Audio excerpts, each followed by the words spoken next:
เธอทำให้เธอต้องเงียบเหงาไม่ไหวไม่จริงไม่เลยไม่เคยจะไปหาใครที่อยากคิดเป็นใครก็อยากรู้ไว้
จะเดินพูดไม่ออก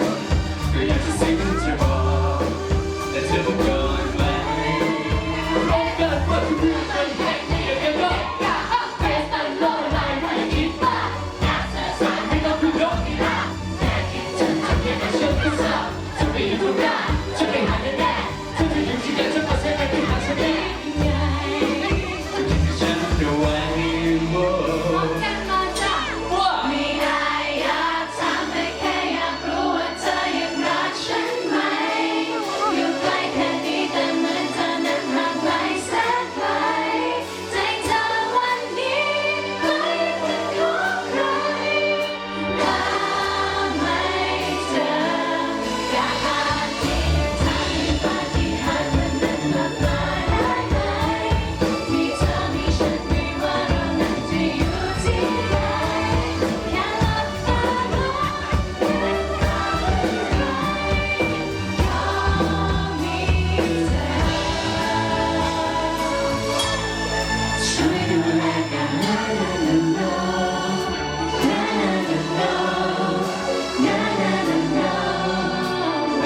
แล้วผมพี่แก้มร้องดังๆ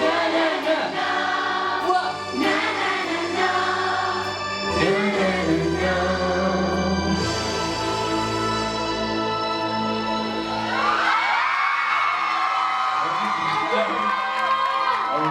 ขอเสียงให้น้องก้าวด้วยค่ะ